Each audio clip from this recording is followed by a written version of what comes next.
श्रावण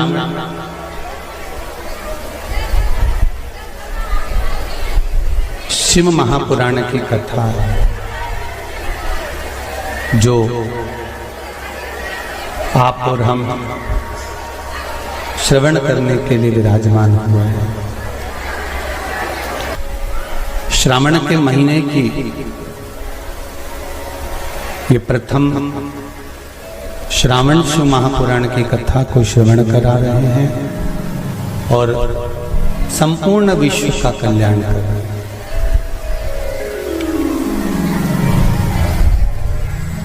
कथा के क्रम में जो गुरु पूर्णिमा महोत्सव चल रहा था, उस गुरु पूर्णिमा गुरु शिव महापुराण की कथा श्रवण कर रहे थे अपन। कथा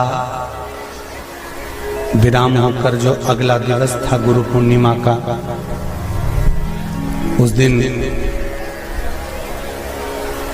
सभी लोग हजारों और लाखों की संख्या में कुबेरेश्वर धाम पधारे। बाबा देवाधिदेव महादेव को शिवजी को अपना गुरु माना। ओगड़दानी त्रिकालदर्शी कैलाशी को अपना गुरु बनाकर अपने जीवन का कल्याण किया। भगवान ओगड़दानी त्रिकालदर्शी कैलाशी अविनाशी शिव भूत भावन, जिनकी पावन कथा का रस तत्व हम ग्रहण कर।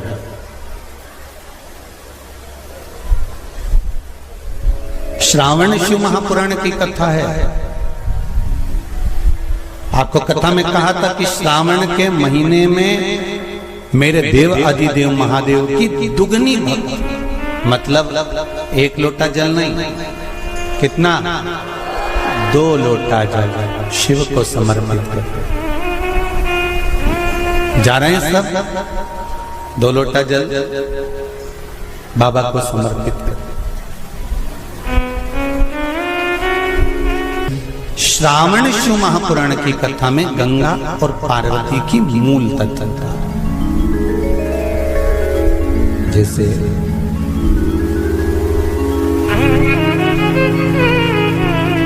श्रावण का महीना आता है तो गंगा मैया और पार्वती मैया, ये दोनों सृष्टि के भार जब भगवान शंकर पर आ जाता है 4 महीने तक, जिसको हमारे यहाँ चतुर्मास कहा जाता है, तो ये 4 महीना जब चतुर्मास का आता है तो सृष्टि का संपूर्ण भार मेरे देवाधिदेव महादेव पर आ जाता है। और देवाधिदेव महादेव पर जब सृष्टि का भार आता है तो केवल अकेले महादेव इस भार को नहीं उठाता, इस भार को उठाने के लिए गंगा और माता पार्वती भी उनके नजदीक में आकर खड़ी हो जाती है।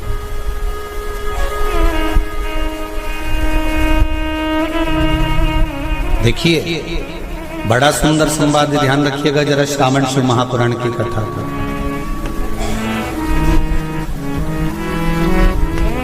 केवल एक पुरुष का कार्य नहीं है परिवार का भार उठाने का। केवल एक पुरुष का भार कर्तव्य नहीं कि परिवार का भार केवल पुरुष उठाए। शिव महापुराण की कथा कहती है कि धर्म पत्नी जो होती है, जिसको धर्म की ध्वजा कहा जाता है, धर्म पत्नी जो होती है ये पति के साथ मिलकर आधा भार अपने माथे पर लेकर चलती है, उसको धर्म पत्नी कहते हैं, जो भार तत्व को ग्रहण कर कर चलती है। केवल पति नहीं, केवल पति नहीं, धर्म पत्नी भी भार ग्रहण कर कर चलती है। संपूर्ण भार पुरुष अपने ऊपर नहीं लेते, आधा भार धर्म पत्नी भी ग्रहण करती है। वो भार कैसे कम होता है? जरा ध्यान देना कथा पर। पति दुकान पर जाकर, नौकरी पर जाकर, व्यापार करने पर जो कमा कर लाता है उसका भार, जो कमा कर लाया उसके माध्यम से धन से घर का थोड़ा भार कम हो जाता है। ये तो हुई कमाई से।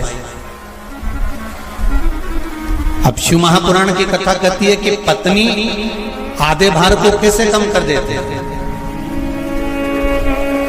तो कहा धर्म पत्नी आधे भार को ऐसे कम कर देती है कि वो घर में रहकर बच्चों का देख रेख कर कर, आए हुए अतिथिगण का सम्मान कर कर, भजन कर कर, कीर्तन कर कर, पुण्य कर कर, सत्कर्म कर कर, मंत्र जाप कर कर, नाम जाप कर कर, जो भगवत स्मरण में डूब कर जितना पुण्य अर्जित करती है धर्म पत्नी, उसमें से आधे से आधा पुण्य अपने पति के खाते में देती चली जाती है उस भार को उठाने के लिए।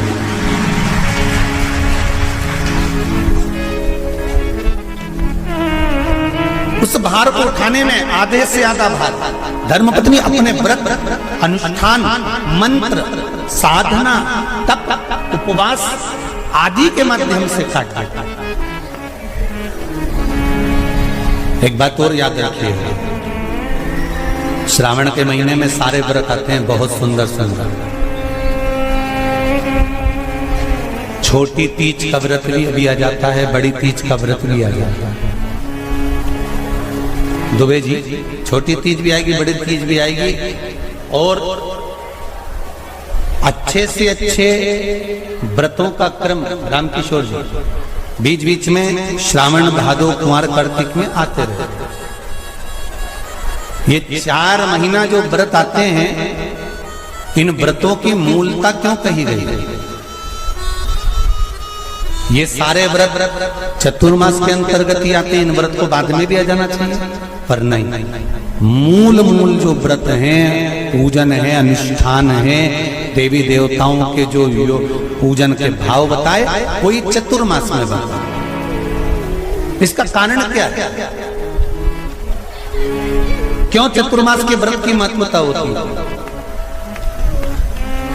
तो कहा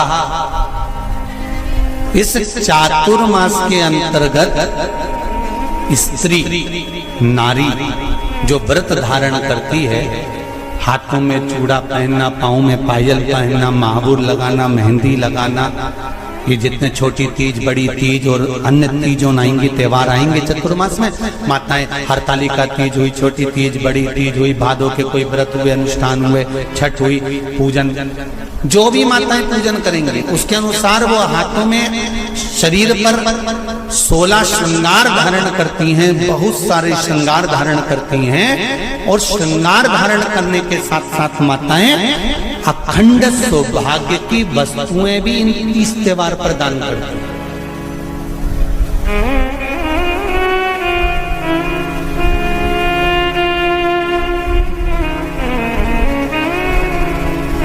जो अखंड सौभाग्य की सूचक है, जो अखंड सौभाग्य की वस्तुएं वो देने का प्रयास करते हैं, दान। क्यों जीजी, एक बात बताओ, जितने भी माताएं कथा सुन रही हैं और जितने फेसबुक यूट्यूब पर सुन रहे हैं और जितने आस्था चैनल पर सुन रहे हैं, श्रावण के महीने की श्रावण शिव महापुराण की कथा सुन रहे हैं, एक बात दिल से बताना, जितनी सौभाग्यवती माताएं होती हैं, ये संक्रांति पर भी 13 चीजें दान करती हैं, 14 चीजें दान करती हैं। बीच में कोई 16 सोमवार का उद्यापन करेंगी तो भी सुहाग की सामग्री देंगी, उद्यापन करेंगी तो भी सुहाग की सामग्री देंगी, कोई कार्य करेंगी तो भी सौभाग्य की सामग्री देंगी। सौभाग्य की सामग्री का दान क्यों किया जाए? सौभाग्य सूचक वस्तुओं का दान क्यों किया जाए? सौभाग्य की वस्तुएं क्यों प्रदान करी जाती है, क्यों दी जाती है? उसका कारण क्या है?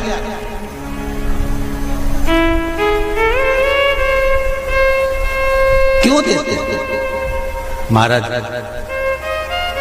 भारत की भूमि की सौभाग्यवती माताओं का एक मन की अभिलाषा रहती है, भारत की भूमि की माताओं की एक अभिलाषा रहती है कि जब उसके प्राण छूटे तो अखंड सौभाग्य धारण करके पति के कंधे पर और पुत्र के कंधे पर शमशान पर।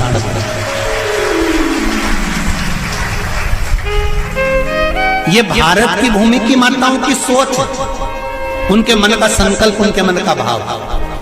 और विदेश की माताओं का क्या संकल्प होता है? महाराज, भारत का एक संत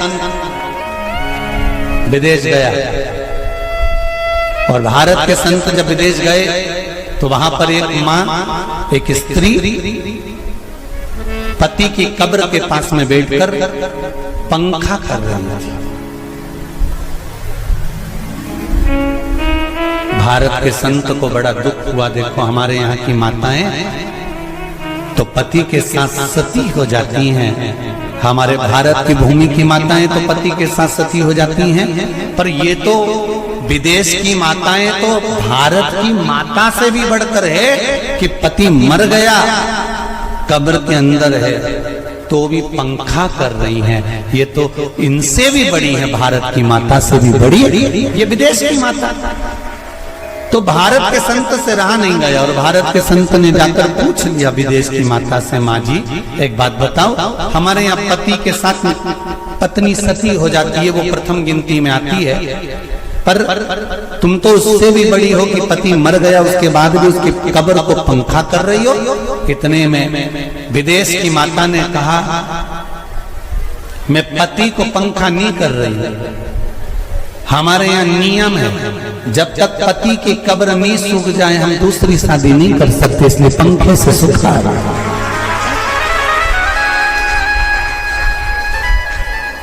इसलिए पंखे से सुखा रही है। मेरे भारत की माताओं में और विदेश की माताओं में अंतर है सर। मेरे भारत की माताएं अखंड सौभाग्य की वस्तुएं धारण कर कर अपने आप को गौरवान्वितता महसूस करती हैं और विदेश की माताएं ये सब वस्तुएं उतार कर गौरवान्वितता महसूस करती हैं।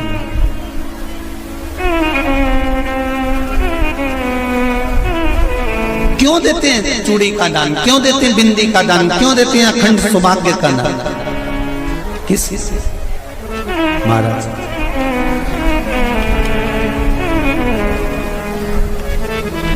मेरे हाथों में भर भर के चूड़ी रहे,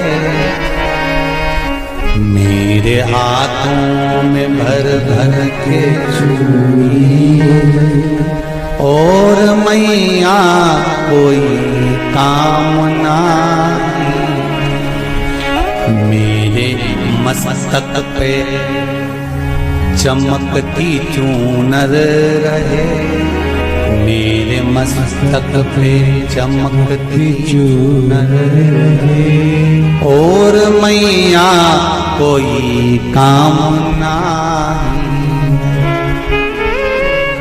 मेरी मांगों में भर भर के सिंदूर रहे, मेरी मांगों में भर भर के सिंदूर रहे और मैया कोई काम नहीं, मेरे पाँव में बिछुड़ी का जोड़ा रहे, एक बिछुड़ी नहीं कितनी, 2 3 4 5, एक एक पाँव में जोड़े से बिछुड़ी होना चाहिए, केवल एक नहीं, सिंगल नहीं। वो तो आजकल का फैशन हो गया महाराज, जो केवल एक बिछुड़ी धारण कर लो उसी में फैशन दिखे। श्रावण की शिव महापुराण की कथा कहती है जब बेटी को विदा करा जाता है और पहली बार बेटी के पांव में जब बिछुड़ी डाली जाती है तो वो बिछुड़ी भी अलग अलग नहीं होती, उस बिछुड़ी के जोड़ को चेन से एक दूसरे से बंधा हुआ होता। बोला सही है कि गलत? जितने आस्था चैनल पर कथा सुन रहे हैं, जितने फेसबुक पर सुन रहे हैं, यूट्यूब पर सुन रहे हैं, सुन लेना कि मेरे भारत की माताओं का जब पाणी ग्रहण संस्कार किसी बेटी का होता है, उसके पांव में जब पहली बार बिछुड़ा पिनाया जाता है, बिछुड़ी पिनाई जाती है, तो वो बिछुड़ी भी एक दूसरे से बंधी हुई होती है, चेन से बंधी हुई होती है। उसको अलग अलग वाली बिछुड़ी शादी के मंडप में नहीं पिनाई जाती। क्यों? जैसे ये बिछुड़ी एक दूसरे से पांव में बंधी हुई है, तुम्हारी जिंदगी अंतिम श्वास तक ऐसी ही बंधी हुई है। यही